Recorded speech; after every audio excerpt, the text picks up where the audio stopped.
सभी पार्टी के लीडर और मेरे जिनको मैं अपना उस्ताद मानता हूँ, कॉमरेड आनंद मास्टर साहब, जिनकी हाथ की उंगली पकड़कर मैं रास्ते पे चलना सीखा, मैं इनको अपने तरफ से लाल सलाम करता हूँ। जैसे आज कौमी एकता मंच के जानिब से सामाजिक सलोखा सद्भावना उद्दीपन करण्यासाठी ईद मिलनचा कार्यक्रम या ठिकाणी आयोजित केलेला आहे।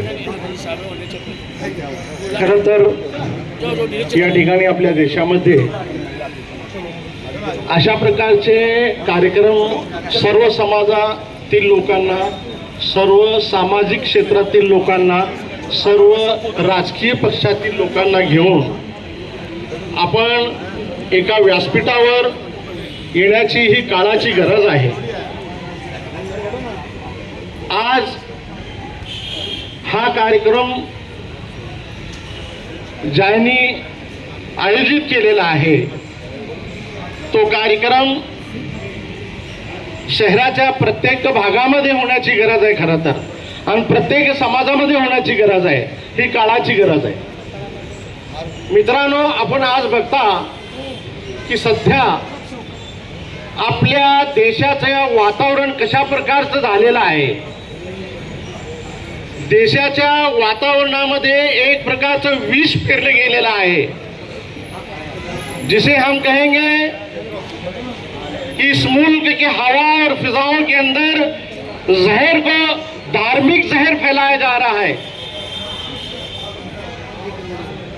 धार्मिक जहर, और वो कहां पर फैलाया जा रहा है? 18 ते 40 वर्षांच्या युवक पिढीच्या डोक्यामध्ये अशा प्रकारचा विष त्यांच्या डोक्यामध्ये पेरलं गेलेलं आहे सध्या। त्यामुळे आपल्या देशाला आणि आपल्या देशातल्या राहणाऱ्या गरीब जनतेला आणि बहुजनांना एक प्रकारचा धोका निर्माण झालेला आहे।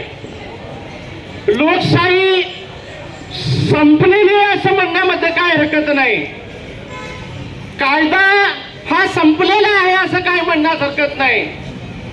आज आपण सुप्रीम कोर्ट, हायकोर्ट, जर देशामधले सुप्रीम कोर्टचे जज एका व्यासपीठावर येऊन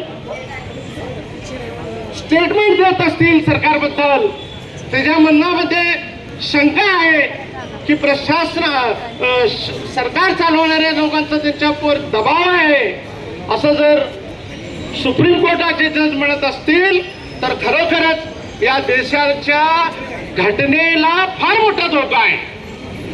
आपण अनेक प्रकारचे लोक, अनेक समाजातील लोक, अनेक संस्थांमधील लोक, अनेक राजकीय पक्षातील लोक, म्हणजे अनेक प्रकारचे हे फूल आहेत, ही देशाची ताकद आहे। परंतु आणि ती देशाची ताकद कशावर अवलंबून आहे? तर या देशाची ताकद ती जी आहे, ही लोकशाही जी आहे, ती फक्त डॉक्टर बाबासाहेब आंबेडकरांनी दिलेल्या संविधानामुळे जिवंत आहे। त्या बाबासाहेबांचं संविधान संपवण्याचा प्रयत्न होत चाललेला आहे। त्या बाबासाहेबांच्या संविधानाचा लोकांनी रस्त्यावर येऊन जाळपोळ केली, त्यांना फाडलं गेलं, त्याने चेक करून बघितले की देशातील लोक बहुजन जिवंत आहेत का नाही। कसला प्रकार आहे, काय प्रकार आहे? लोक, ज्या पोरांच्या हातात डिग्री पाहिजे होती, ज्या लोकांच्या हातामध्ये काम पाहिजे होतं, ज्याला सरकारी नोकऱ्या पाहिजे होतं, ज्यांच्या हातामध्ये कॅम्प्युटर पाहिजे होतं, आज त्या पोरांच्या हातामध्ये तलवारी आहेत, त्या हाताच्या त्यांच्या तोंडात घाणेरडे प्रकारचे जे आहे ना नारेबाजी आहे। पोरांना गरज काय, देशाला गरज काय, कशाची गरज आहे? चांगले एज्युकेशन आम्हाला पाहिजे, चांगले हॉस्पिटल आमच्यासाठी पाहिजे, चांगली नौकरी आमच्या हाताला पाहिजे, कारण आमचे जे वयस्कर आई वडील आहेत, हमारे माँ बाप हैं, उनकी हमारी सी उम्मीद है। बच्चों को जब माँ बाप बड़े करते हैं, वो ये उम्मीद करते हैं कि मेरा बच्चा कल बड़ा होकर जो है ना एक ऑफिसर बने, डॉक्टर बने, वकील बने, इंजीनियर बने, एक अच्छा ऑफिसर बने, इस मुल्क का सिपाही बने। ये हर माँ बाप की ख्वाहिश होती है, उसे धर्म की जरूरत नहीं होती। पेट को जो रोटी है ना, हर धर्म के आदमी को लगती है, विशेष धर्म को नहीं लगती।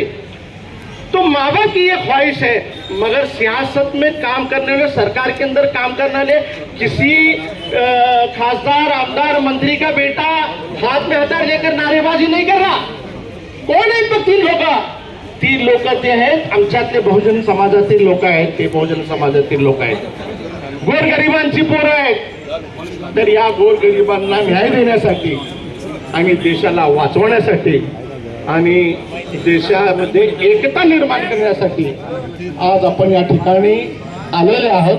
तर माझी विनंती आहे की भविष्यामध्ये सुद्धा आपण सर्व येणाऱ्या लोकसभेच्या इलेक्शनमध्ये जे पक्ष देशालाच संपवण्याचा प्रयत्न करतायत, घटना संपवण्याचा प्रयत्न करतात, त्या लोकांचा आम्ही मुर्दा पाडल्याशिवाय तर राहणार नाहीये. आणि एक दुसऱ्याच्या खांद्याला खांदा लावून बाबासाहेब आंबेडकरांचं संविधान आम्ही असोपर्यंत त्याला धक्का लावण्यास कुणालाही देणार नाही, अशा प्रकारची एक शपथ या ठिकाणी या कार्यक्रमाद्वारे घेऊन आणि शहरामध्ये आम्ही एक मेसेज देतो की आम्ही सर्व भारतीय आहोत. कोणत्या धर्माचे याला महत्व नाहीये, आम्ही कोणते अधिकार याला महत्व नाहीये, की आम्ही एक भारतीय आहोत आणि आमच्या रक्तामध्ये बाबासाहेब आंबेडकरचं संविधान आहे आणि ते संविधान आम्ही वाचवण्यासाठी कोणत्याही प्रकारची कुर्बानी देण्यासाठी आम्ही तयार आहोत. एवढं बोलून मी या कौमी एकता मंचाचा मी आभारी मानतो की या ठिकाणी मला बोलण्याची संधी दिली आणि सर्व लोकांनी माझे हे 2 शब्द ऐकले त्याबद्दल आपला सर्वांचा आभार मानत आपले 2 शब्द समजतो. जय हिंद, जय भारत. हमारी जो अभी हुकूमत है